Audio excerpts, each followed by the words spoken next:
Open your Bibles with me to Galatians chapter 4.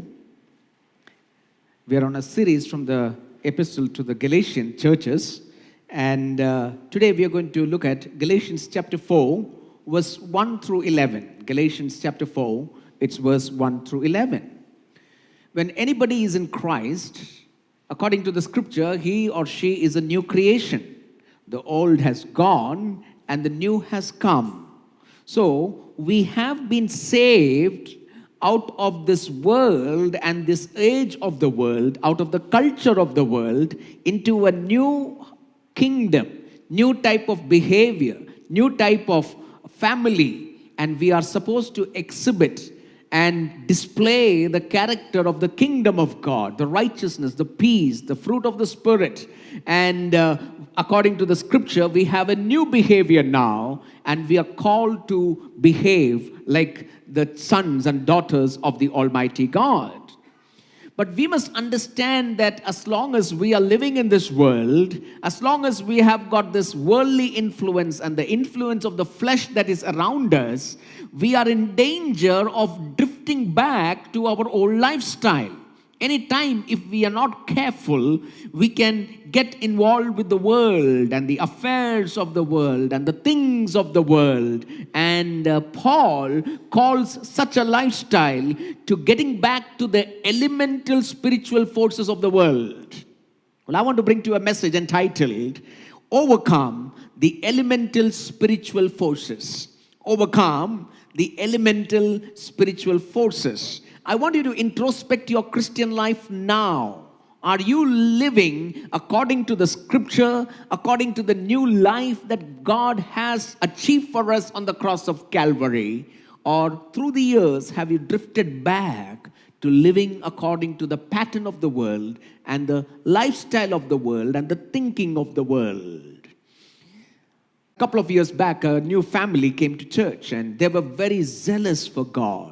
They used to come for every meeting, and they used to be a part of the fasting prayer, the Bible study, the care cells, very enthusiastic family. And they got baptized, and we gave them the baptism class, and they were very eager to come. Even before the service could begin, 15-20 minutes before, they would come to church. But after 1 year of their spiritual experience of coming and receiving Christ, I slowly found that zeal is not there anymore, and they are started missing services, missing meetings. And then as we are checking on these people, because we are in touch with our people, we could find, based on their Facebook posts and WhatsApp status and the conversations that we have had, somewhere the world has caught in them again. The rituals and the religious practices and the traditions have caught in, and they become cold to the new faith. Is that your condition after being redeemed by the blood of Jesus and after experiencing Christ in a very powerful way? Have we gone back in our Christian first love and have become cold to the things of God, and as the world crept into our Christian life? Galatian churches and believers were in such a danger. And Paul is writing to them in Galatians chapter 4, verse 8 and 9. Formerly, when you did not know God, you were slaves to those who by nature are not gods. See, Paul is telling that our old lifestyle is a lifestyle of slavery. We were redeemed out of sin, a slavery, the slave to the world and slave to the flesh and slave to sin. That was our old lifestyle. And if a believer reverts back to our old lifestyle, it is getting back into slavery, getting back into that Egypt experience now that God has redeemed the children of Israel out of the Egypt, out of the Red Sea. Formerly, when you did not know God, you were slaves to those who were by nature are not gods. But now that you know God, or rather are known by God, how is it that you are turning back to those weak and miserable forces of this world? It's a question mark for us to introspect our own life. Is there anything in my life? Is there any relationship in my life? Is there any behavior in my life? Is there any pattern in my life that is reflecting my old nature? And Paul calls it getting back into the slavery from which we were redeemed from. Apostle Paul founded this church at southern Galatians in his first missionary journey. And after his pioneering, he had to pay a price to pioneer these churches. And then when he came back to Antioch, his sending church, false teachers had come and they told Paul is a false apostle. What he taught is not right. And even though you are a Jewish Christian, some Jewish believers had become believers, and they said, you need to follow all your Jewish cultures back. And those were Gentile Christians, that means non-Jewish Christians who had come to the presence of God. To them, the false teachers said, you need to follow the Jewish cultural systems and then become a child of God.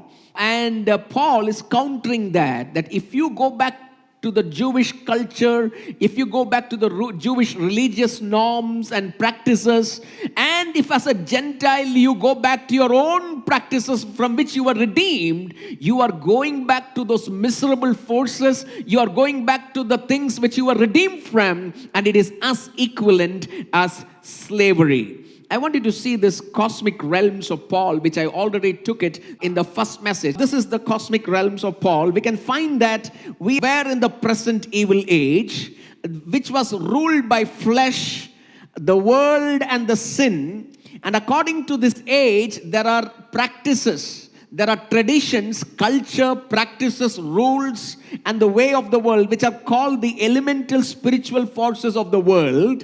And now, because of Christ dying on the cross of Calvary, has taken us out of this place and brought us into the new age, brought us as the children of God. Now, where are we? We are living in the world, but we are not in sin. We are in Christ. Our identity is found in Christ, even though we are in this world. We are a new creation. And we have been clothed with the Holy Spirit, clothed with the Lord Jesus Christ, and deposited the Holy Spirit inside us as a seal for the day of redemption. Now Paul is telling, now that you are in this new age, you are in the kingdom of God, you are the child of God, redeemed out of the flesh and the old nature. If you ever get back to the old way of life, you are going back to your enslavement. You are going back to the traditions from which you were redeemed, and it is like an enslavement for a child of God. And time and again, we need to introspect ourselves, the way we carry our life, the way we observe certain things in our life. Are we doing it according to the old pattern of life? Or are we putting every culture, tradition, and the things of this world in the light of the Word of God and eliminating those things which are contrary to the Word of God and holding on to those values which are acceptable according to the Word of God? And that's what happened to the Galatian believers. And it can even happen to us. After starting our Christian life by giving a price and taking a stand for Jesus, knowing that He has redeemed us, He paid the price for us. Now, if we are not careful, we can slowly drift back to the traditions and the old way of life. That's why Paul says in Galatians chapter 3 and this verse 3, are you so foolish? Are you become so foolish? Can you not think for yourselves? After beginning by the means of the Spirit, are you now trying to finish by the means of the flesh? After coming to the spirit realm, why are you going back to the flesh realm and trying to achieve things in your flesh realm? And come to Galatians chapter 4, verse 1 to 3. Coming to chapter 4. What I am saying is that as long as an heir is underage, he is not different from a slave, although he owns the real estate. Now, what is Paul telling? Paul is talking about a Roman citizen or somebody in that caliber who has got a child, a small child, and the child cannot inherit the possessions, the property of the father, as long as the child comes to adulthood. Okay? So in this childish times, for the child to grow up in discipline, for the child to grow up in what is right and wrong and good training, the Roman citizen will put one slave or one of his workers above his child so that that guardian is able to take care of this child, disciple this child, and bring this child as the child grows to maturity. And then when the child crosses 12 years of age, the father will set an appointed date where the father will give a robe to the child and pronounce him as an adult. Thereby, he will be able to enjoy all the rights and privileges and the possessions of the father. But till that day, the father says, even though the promise is there, the child does not get the heritage. The child does not enjoy the promise. And Paul is telling to the Jewish Christians, when you were redeemed by God, called by God through Abraham, and formed a nation as the children of Israel, and God has given you the law and brought you to the promised land, it was all a guardian. The law was a guardian. The Old Testament was a guardian for you to come to adulthood in Christ Jesus. Now that Christ has come, you are being mature children of the Lord Jesus Christ. You have been given the garment of righteousness. You have been brought into adulthood. Why are you Jewish Christians getting back to the law and fulfilling the law? For you Jewish Christians, getting back to the law is like going back to the old slavery or going back to the elementary things of which you were held in. Now that Christ has come, believe in the Lord Jesus Christ. Accept that adulthood and be a mature child of the Lord Jesus Christ. This is the picture that Paul has as he's writing down this. And unless we get this picture, we will fail to understand this script. In Jewish culture, a child would be a child until the age of 12 is considered a minor. And after the age of 12, the child would be considered an adult where the child can take over the father's possessions. And it is a big ceremony for the Jewish people where the father will take the son to the synagogue and the father will commit him into the hands of God and into the law that God has given to the children of Israel. That means the father is telling, my responsibility as a father to raise you up until now is over. Now you are committed to the Lord and the law. And the son will also say that now onwards I will be responsible for my life and I will take care of my own life according to the law. And he will be commissioned in the synagogue. He will be prayed for and he will be respected in the synagogue for reaching that adulthood. And Paul is telling that now that you have come out of all your traditions, for the non-Jewish people, we have different traditions that I will tell you what are our old spiritual forces that kept us prisoned. Okay? In the Roman culture, it is to be a very different way. In the Roman culture, the child has to cross 12 to reach adulthood. Okay? In our present day, we don't consider children at the age of 12 to be adults. We make them from 12 to 18 or 20. We have brought in a new system called adolescence, and we tell them they are the teens. But let me tell you, children were supposed to take responsibility right after 12 in the Jewish culture in the Old Testament and also the Roman culture in which Paul lived. And right after the child or a boy or a girl is about 12, he has to make decisions for himself. He has to take responsibility to work and take care of the father's possession. And to a great extent, they were also looking for marriage at such an age. I want to tell you, if your child is about 12 and 13, treat them as adults and give them responsibilities. And if we treat them as teens and a very disturbed age, they will definitely become disturbed. Don't treat them like that. We need to give them responsibilities. And that's how the Jewish people did. Look at Daniel. As a teen, he was taken over to Babylon and he was responsible to the law and he kept himself pure. Joseph, as a teenage boy, was taken to Egypt and he knew how to conduct himself. He had no problems even when temptations came. Why? Because that responsibility was given to them by the parents. And we need to know that we need to treat our children, nurture our children. But once they're above the age of 12 and 13, we need to give them responsibilities and treat them as growing up adults in our homes. And in the Roman culture, what they used to do, there was a special ceremony for treating a child as an adult. They would come to a forum where the children are brought and the boy boy or a girl would bring all their toys, the childhood toys, and throw it over, which simplifies and signifies that I am getting over my childhood ways and childhood lifestyle, and the father would give a garment, a robe, and then pronounce him to be an adult, and now he's responsible for himself. And Paul is taking this picture, and Paul is coming and telling to the churches in Galatia, both to the Jewish believers and the Gentile believers, people who have been saved out of the Jewish culture, the Gentiles. He's telling them that all your old ways of coming to God, the religious ways and the old customs, either it be a Jew or any other way, it was all elemental, it was all childhood ways. Now that Christ has died for you, you have been brought into adulthood. So behave with responsibility. Behave like an adult in the presence of God. Don't go back to your childish ways. Are we, being a child of God and a believer of God, getting back to those childish ways of our old lifestyle?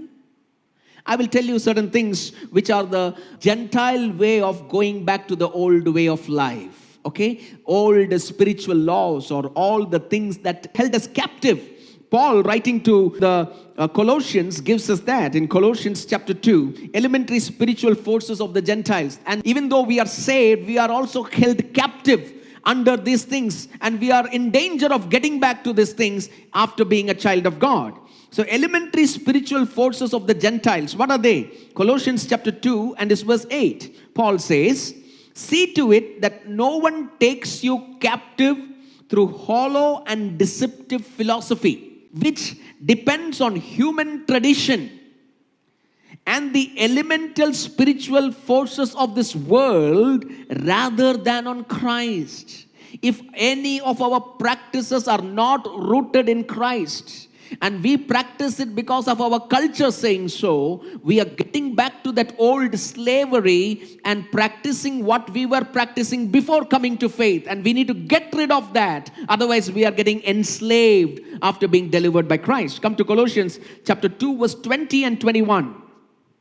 Since you died with Christ to the elemental spiritual forces of this world. So once we are in Christ, our salvation marks the death of the elemental spiritual forces of this world. Why, as though you still belong to the world, do you submit to its rules? So the rules of the world are our slavery, from which we were brought out. Okay, verse 21. Do not handle, do not taste, do not touch. Verse 22, these rules which have to do with the things that are all destined to perish, everything of this world, every customs of this world, every traditions of this world, the Bible says are elementary things of this world which will perish. They're all destined to perish with use, are based on merely human commands and teachings. These have all come from human teachings. This is not from above. Such regulations indeed have an appearance of wisdom. We may feel that this is good. It may have the appearance of a wisdom with their self-imposed worship, the kind of worship that the world is after. It is a self-imposed worship, and their false humility and their harsh treatment of the body. How the people of the world treat their body to achieve godliness is all the things of the world, and we don't have to treat our bodies like that. But they lack any value in reinstating sensual indulgence. Come to Galatians chapter 4 and it's verse 10. You are observing special days. Observing special days is the things of the world.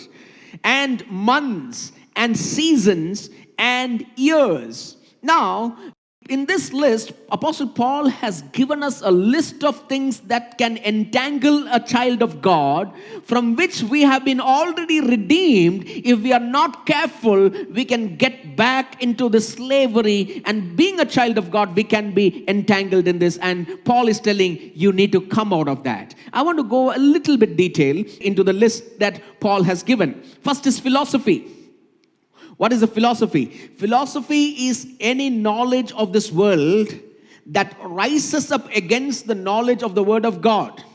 I've seen many people, they study literature and they study philosophy. At the end of the day, they come and tell that there is no God.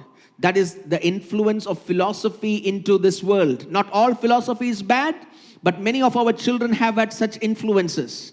I want to tell you that worldly education, you need to send your children for education. You need to be educated according to the education pattern of the world. But if there is anything, any knowledge that is contrary to the wisdom of the Word of God, we don't take it into our value system, because we cannot gain knowledge from the world and tell that the Bible is wrong. But we gain knowledge from the Word of God and tell from the Bible that this is right and this is wrong. And our value system, our philosophy comes out of the Word of God and the revealed Word of God. Can I hear an amen, church? Amen. Every knowledge that rises up against the Word of God is worldly, and a child of God has to reject those values. That's what Paul is telling through the inspired Word of God. And secondly, human traditions. There are certain traditions that are really good. In Indian culture, before a child is born, after a child is born, before the house dedication, after the house dedication, marriage, engagement, and many good traditions are there, and many bad traditions are there. So we as the children of God, after we have been redeemed, we need to bring all those traditions in the light of the Word of God. Don't just do traditions because your forefathers have done it. There are some good, valuable traditions. Hold on to it. But introspect every tradition based on the Word of God, and which is against the Word of God, which is diluting the Word of God, which has no basis from the Word of God and values from the Word of God. We need to get rid of that and follow what is accommodative in the Word of God. Can I hear an amen, church? Next time you have a tradition, you have things in your house, introspect that. We need to be mature Christians. Otherwise, we are all baby Christians. We are having everything of this world. Also, we are holding on to Christ. We need to grow up and know that there are certain values in the Word of God that we need to hold on to than the traditions from which we have been redeemed. And third one, Paul is telling values and the rules of this world. Okay? What are the values of this world? Worldly people, however they earn money, it is not a problem. How you earn your money is not a problem in the worldly culture. If you cheat, you murder, you kill, it's not a problem as long as you get your money. But we have a different value. We cannot earn money at dishonest means. So after being a child of God, if we are getting back to the worldly culture of lying and pursuing dishonest gains and trying to become rich at the cost of somebody, I think we are getting enslaved to the things of this world. Worldly people, if they get married to anybody, it's okay, right? But when it comes to Christian marriage and Christian relationships, we have a covenant. We can get married only to people who are in the covenant of God. That is the old lifestyle, chalta hai lifestyle. Whomever I get married, it's okay. Whom should I get married to? No, for the world, if a man and a man gets married, it's okay. But is it according to the values of the Word of God? We don't accept that. So even when you get married, the Bible says that we cannot have an unholy relationship who is not bound with the covenant of the Word of God. And when we get entangled, we are getting back to slavery, says the Word of God. So there are values of the world that we need to follow, which are good. And the values that are contrary to the Word of God, we are adults now in Christ. We need to say goodbye to that. Values and the rules of world. Self-imposed worship. Next one. Self-imposed worship. Now, any worship that does not give glory to the triune God is self-imposed worship. Okay? Nowadays, we are redeemed out of this world and we are worshiping God. But have you seen that people worship themselves? They worship their pride, they worship their YouTube followers. People start worshiping themselves on their talent, on their ability. These are all self-imposed worship. There should not be self-worship or hero worship in the child of God. Yes, we have been redeemed and we are not going to that pattern of worldly worship styles. But are there any other idols in your heart that you are worshiping? Is your talent your idol? Is your ability your idol? Is your popularity your idol? And these are the things of the world. To that extent, some people have the gadgets as their idol. Let me ask you, my brothers and sisters, how many hours do you spend on the gadgets on a given day? Is the gadget, the phone, the internet, the computer that God has given to us become our idol? Are you spending more time in all these things than spending time in the presence of God? Then what is the change between us and the worldly people? For them, the gadget is their idol. They keep upgrading the gadgets and they use the gadgets as and when they want. We, as the children of God, we need to have discipline when it comes to handling our gadgets. I'm not telling that we don't need gadgets, but gadgets cannot become our God. Otherwise, we are getting back into slavery. Amen? I'm sure that Apostle Paul, if he was living in our days, he would have put mobile phones and iPad and everything into this list. The philosophies of this world, self-imposed worship. And then Paul says about the harsh treatment of the body. Have you seen that many of us, in our old way of life, that philosophy thought that we need to treat our body in such a harsh way to somehow reach God. These are the old customs of reaching God. Now that we are in Christ, our bodies are the temple of the Holy Spirit. And we need to take care of the body. Fasting, yes, God leads us to fast. We need to fast, but does not mean that we beat our body physically and inflict pain somehow to attain that salvation. Salvation is already given to us. We don't have to do anything for our body other than crucify the flesh and its desires to the cross and follow Jesus every day in our life. Harsh treatment of the body. And the next one, Paul says, following special days. Birthdays are good, but how you celebrate your birthday is important. I'm not telling don't celebrate your birthday, but don't make your birthday celebration worse than a pagan birthday celebration. Marriages are good, but don't use that platform of the marriage to make it look more bad than the worldly kinds of marriage. Sometimes it is painful to go to Christian marriages. The amount of money that is flaunted, the kinds of dresses that are worn over there, and the sanctity of the kingdom of God is taken away with a kind of music and with a kind of dance that happens over there. I'm not against dance if your culture is for dance, but do it all according in subjective to the word of God. We don't have special days, months or seasons and years. Every day is holy as unto the Lord. And look how beautifully Paul is telling. When we go back into that, we are getting enslaved into the elemental spiritual things of the world. And we need to introspect. I need to introspect. You need to introspect. Are you being held bondage? Are you getting back to slavery from which God has redeemed you? Today is the time to repent and come back. And that's the call of this message. Amen? So, the point number one that I was expressing now is that one needs to overcome the elemental spiritual forces of the world.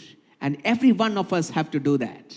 Secondly, Jesus came at the appointed time to rescue us from that. No, we were all held under these elemental forces of this world, the demons of this world, the enemy and his rulers of this world, okay? And these enemy and the rulers of this world has its own type of worship, its own type of lifestyle, its own types of values, its own types of every conduct in this world, traditions and rituals. And into this sinful, flesh, dark world came the light of the world and came and broke that darkness. Can you imagine what Christ has done in this dark world of human values, human culture, human education, human philosophy, flesh, sin, and death? Here comes the Son of God, Jesus, at the appointed time, came and broke that values of the world, and by him dying on the cross has given us redemption out of this age to live a new life in Christ Jesus. What a break into our cosmos. What a break into the world and its pattern has been achieved on the cross of Calvary. And now through Jesus, we can live that new life. Jesus came at the appointed time to rescue us. Galatians chapter 4, verse 4 to 6. But when the set time had fully come, God sent his Son, born of a woman, born under the law, to redeem those under the law, that we might receive adoption to sonship. A wonderful word, a beautiful word in the New Testament. You need to know the reality, the greatness of theology that is involved in this Galatians chapter 4 and its verse 4. Amen. And 5, it says, when the set time had fully come, in the fullness of time, in the right time in history, God sent his Son Jesus into this world. Jesus did not come as an accident. He came at the perfect time. If you take the history of the children of Israel, it was the perfect time that Christ came. Why? Because man fell into sin in the garden. God called Abraham and he said, I am going to bless the nations of this world through you. And God gave him the promise of salvation. And then through Abraham, God formed the nation Israel, the 12 sons of Jacob, Israel. And God took them to Egypt. They were in slavery. And God delivered them out of that slavery. Took them through the wilderness. Took them to the promised land after giving them the law. God gave them the law. But the Savior has not yet come. Salvation has not yet come. All the sacrifices they did, all the festivals that they followed, all the worship that they did was looking forward of the promise that God made to Abraham. But in reality, it had not come.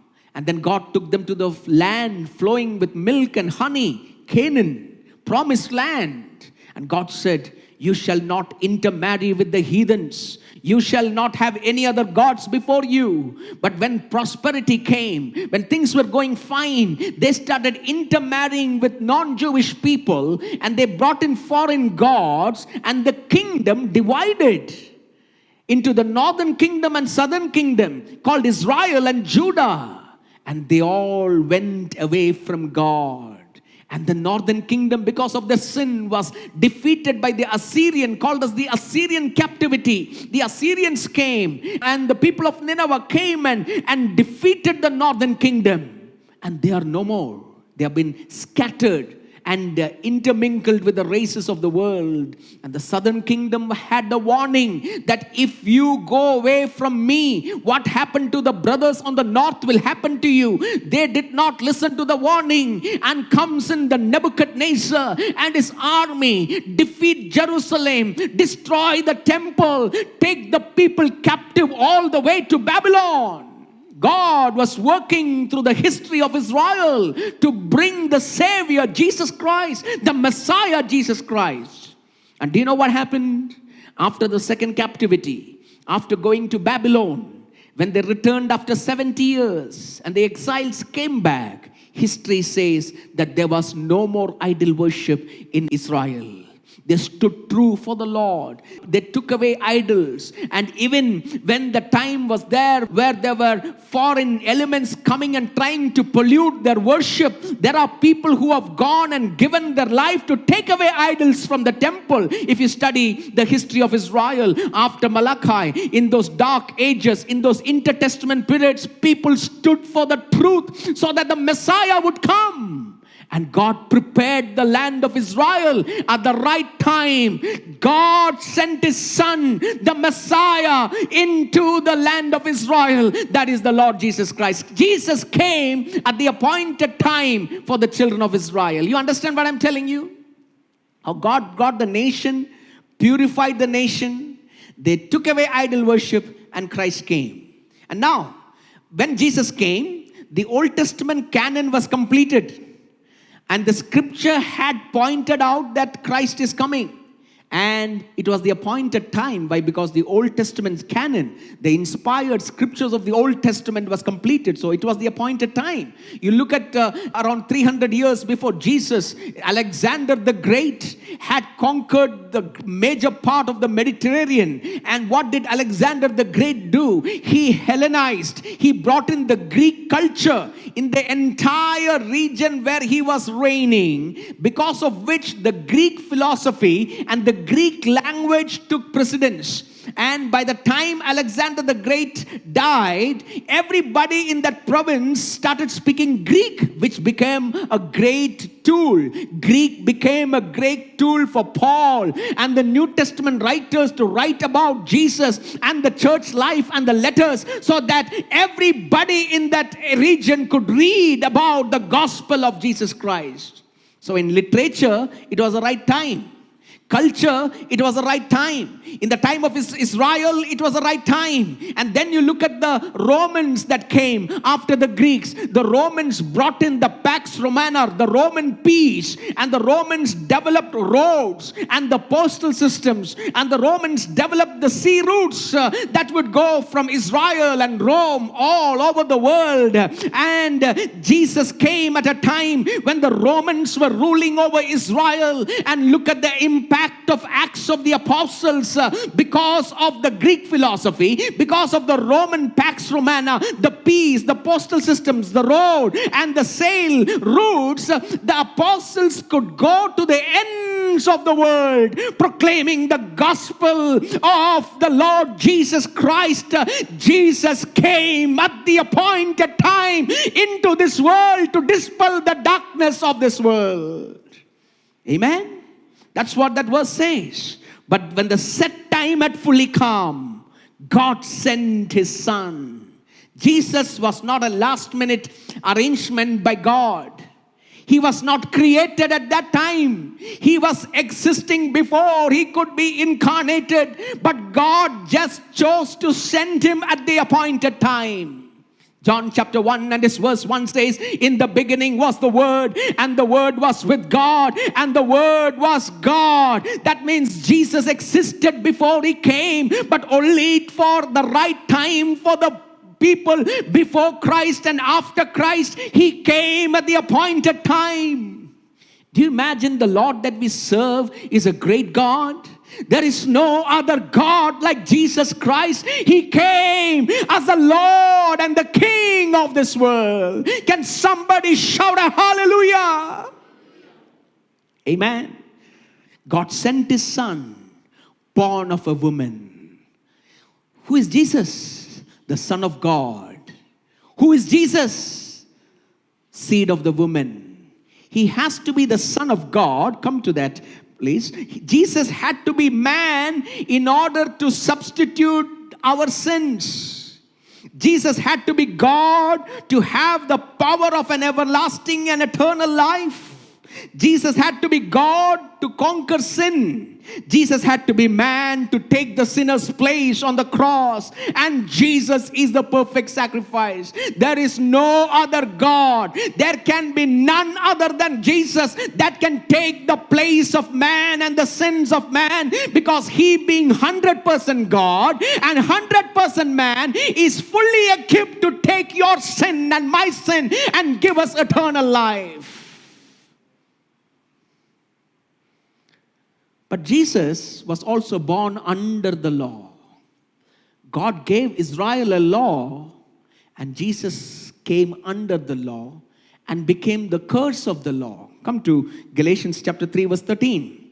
Christ redeemed us from the curse of the law by becoming a curse for us. He followed the law. He was circumcised on the 8th day. He studied under the Jewish rabbis and he was trained in the Jewish way of life. He followed the law perfectly.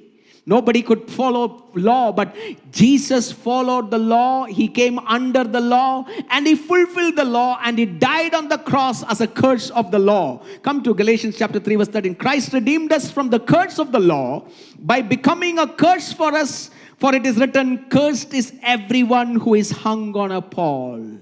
He took our curse by following the law and dying on the cross of Calvary. That's why coming back to Galatians chapter 4, verse 4 and 5, but when the set time had fully come, God sent his son, born of a woman, born under the law. And why did Jesus die? To redeem those under the law. We were under law. The Jews were under the Jewish laws. We were under the law of conscience, which I told you last week. And these were all elementary things to lead us to God. Now that Christ has died for us, he redeemed those under the law, that we might receive adoption to sonship. Amen? Adoption to sonship. What did Christ do for us? He made us two things: sons and daughters in Christ, the moment you believe in him. Second thing that Christ did is adopted you. Can you imagine that God adopted you? It's a new thought, right? It is a Roman thought. I will tell you what is adoption. Okay? Because we are in this kingdom of this world. Our Father, who is our Father? Jesus said in John chapter 8 verse 44, you belong to your father, the devil. That means everybody who is born in this world, born according to the flesh, is a son of the devil, the ruler of this world. And every region is being occupied and ruled by the rulers of this world, right? The fallen angels who have rebelled against God, they are ruling this world, and they have twisted man's kind of worship to worship something against God. And what did Jesus do? Jesus came into this world, and the moment you believe in Jesus, you become the child of God. But in that child, it is not a real child. It is an adopted child, because you already had a devil as a father. He has taken you out of that family, and he has brought you into the family of God. And now you have a new father, that is a father in heaven. If you need to understand this adoption, you need to understand the Roman culture of adoption. When we think about adoption in our present day time, we think about charity. Or for example, a childless couple want to adopt a child. Nobody will adopt an adult. You understand what I'm telling you? Nobody will adopt an adult. But Roman adoption was an adoption of an adult. And why would a Roman citizen adopt an adult person? For example, if a Roman citizen does not have a child, and he has servants under him, he has an estate, he has a lot of money and possessions. So if he does not have a child, he will find an adult about 12 years of age, adult boy, and adopt him legally. And after that adoption, every possession of this father will go to this adopted son. Second thought about this adoption, according to the Roman culture, is that if the Roman citizen has sons or many sons, and if the father feels that my sons are not capable of taking care of my inheritance, they are not showing that responsibility, and they are not coming to the expectation of what I want them to come, then what the father decides, I'm not going to share any of my heritage to my sons. I am going to adopt a son. And he will go seeking a son, pay the price for that son, adopt a son, give him the father's name, bring him to the father's house, and gives him all the possessions of the father. And this is Paul's thought when he's talking about we being adopted. The children of Israel went away from God. They are the children of God. And when they were the light of the Gentiles, they looked at Gentiles with animosity. And God said, I'm going to send Christ, and I'm going to adopt the Gentiles. I'm going to give them a new name, because that's my name, and I'm going to bring them in the Father's house. Now both the Jew and Gentile are to come to me through Jesus Christ. You understand? This is the adoption that you and I have received in Christ Jesus. Come, what happens to when we are adopted? We have a new father. The adopted son has a new father. His name added with the new father's name. Okay? Secondly, you are heir to the father's estate.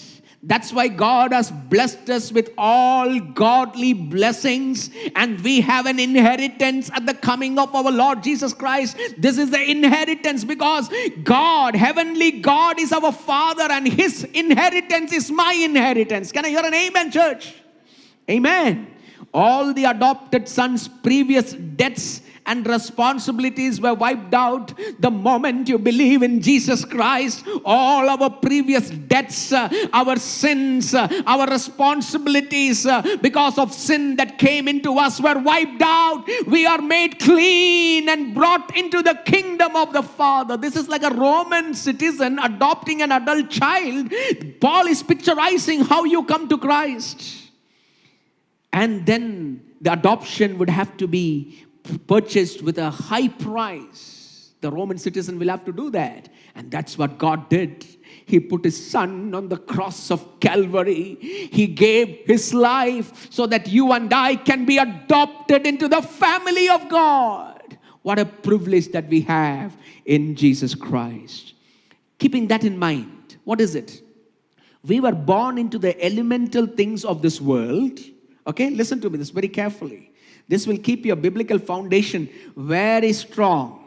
Okay, we were born into the religious culture of this world, religious practice and the values of this world. At the right time, Christ came and broke that darkness and brought in the light. And we who believe in Christ have become the sons of God. We have been taken from that father, the devil, who was our previous father, and brought into his kingdom and his children, given his inheritance, given his life, given his spirit, given his everything for us. So now Paul is telling, Romans chapter 8, verse 14 to 18, for those who are led by the Spirit of God are children of God. Now that you are brought in, who is leading you? The Spirit of God is leading you. And only then you can be the children of God. The Spirit you receive does not make you slaves. The blood by which you have been purchased will not take you back to slavery. And so that you live again in fear. Rather, the Spirit you received brought about your adoption to sonship. Are you getting me? The Spirit of God, the work of Christ has adopted you to become the sons and daughters of God. The Spirit Himself testifies with our spirit that we are God's children. Now, whose children are we? God's children. Can God's children live like the devil's children? No. Can God's children have the values of the devil's values? No. That is the compromise we cannot make in our Christian life. And then, verse 18. I consider that our present sufferings are not worth comparing with the glory that will be revealed in us. We have a glorious future. In this world, we may have sufferings, we may have pain, we may go through rejection, we may go through trial, we may go through relationship problems, but the privilege of being a child of God is a great privilege because God will glorify me in the kingdom of God when it's coming. Amen? And then verse 28. And we know that in all these things, God works for the good of those who love Him. You have lost your loved one because of the COVID. You have lost your spouse. You lost your mom. You lost your daddy. You lost your job. Your loved ones have gone away from you. There is nobody to stand with you. Now you are not an ordinary child. You are not alone. You are not abandoned. In all these things, God works for the good of those who love Him and who have been called according to His purpose. God is working for my good. I may not understand why things are happening like this, but I know that my God is in control over my life. No worries. No concerns, because everything my Father will take care. Are you sitting here with a lot of worry? What about your future? You're somehow trying to work out a good future for you. Commit your future into the hands of God. Let God make your decisions. Let God be involved. He will give you better than you can think. He will give you better than you can plan or imagine in your life. Romans chapter 8 verse 31. And what then shall we say in response to all this? If God is for us, who can be against us? Your Father is for you. Your Father is not of this world. He is the King of kings and the Lord of lords. And if my God is for me, who can be against me? Come to 33 to 36, Romans chapter 8. Who will bring any charge against whom God has chosen? Who is there to accuse you? If you are a child of this living God, and if you live according to the principles of this God, not get back to slavery, who will accuse you? Nobody can stand against you. Even people come to accuse you. God is taking care of you. His angels are guarding you. It is God who testifies. Who is then who condemns? No one. Christ Jesus, who died, more than that, was raised to life and is at the right hand of God and is also interceding for us. You know who is interceding for you? Christ Jesus is interceding. Oh, Pastor, I don't have anybody to pray. Don't worry. Jesus is praying for you. I don't know if anybody understands me. Nobody understands me in this world. Don't worry. Jesus understands you. He's praying for you. He knows your desires. He knows your pain. Are you going through some experiences where your friends are rejecting you? You are suffering all alone? Don't worry. Even if there is nobody to pray for you, even if there is nobody to understand you, Christ sees you, understands you, prays on your behalf to God. Verse 35. Who shall separate us from the love of Christ? Nobody can separate you. You are perfectly rooted in the love of Christ. Don't think that that sickness will take your life until God says your time on earth is over. Don't be afraid of a sickness in your life. Nothing can separate us. Shall trouble or hardship or persecution, famine, nakedness, danger or sword? As it is written, for it is your sake we face death all day long. We are considered as sheep to be slaughtered. No, in all these things, we are more than conquerors. My Jesus is a conqueror. My God is a conqueror. And me being his son, I am more than conquerors in Christ Jesus. Through him who loved us. For I am convinced that neither death nor life, angels nor demons, present nor the future, nor any powers, neither height nor depth, nor anything in all creation will be able to separate us from the love of God that is in Christ Jesus our God. So Paul is telling, now that we know our privileges in the Lord, why are you turning back? You are the Son of God. Christ is interceding for you. Nothing will separate you. Your future is protected. All things work for your good. Why are you working out your own life by going into the old way of life, old way of thinking? Be loyal to godly family and to your father. Okay? Come to Galatians chapter 4 verse 8. Formerly, when you did not know God, you were slaves to those who by nature not gods. Now you're getting it more clearly.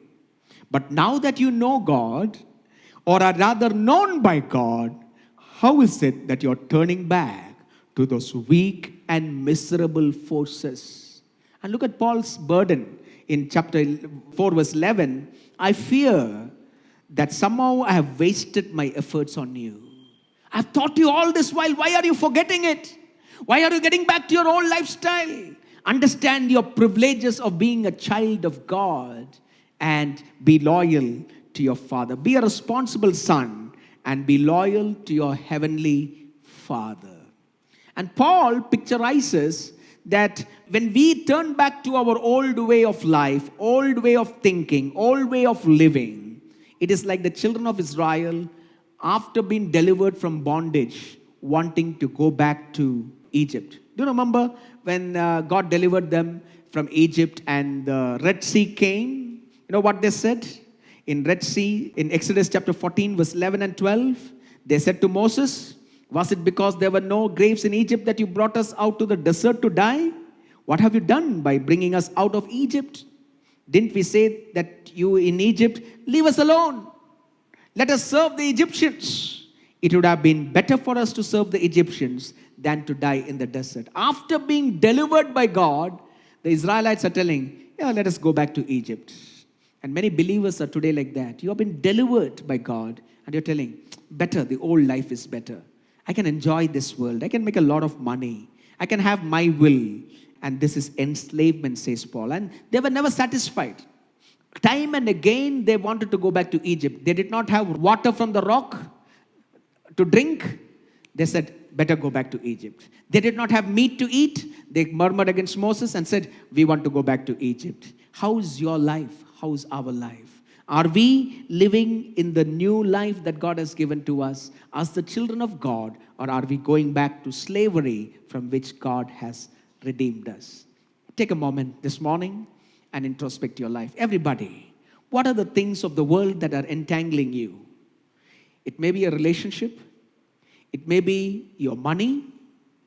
It may be your habits. It may be the way you use your gadgets.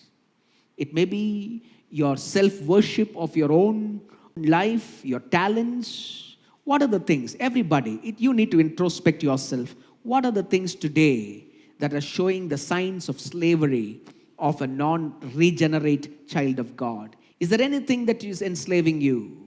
Commit it in the hands of God and tell God, I surrender before you. And it's a time for you to make a commitment. Don't go just back with the word of God. But God has spoken to you. Is your anger like the old lifestyle? You have been saved and there is no change in your anger. There is no change in your generosity. You are not able to use your money for the glory of God. No, the worldly people use their money for all their own benefits only. They don't have anything for God. Is your anger? Is your pride? Is your ego? Is your desire for greed, covetousness, wanting more of things, more of dress, more of gold, more of property, more of fame, more of popularity? What is it that is taking you back to slavery? Tell God, I surrender it today. I surrender it today in the presence of God.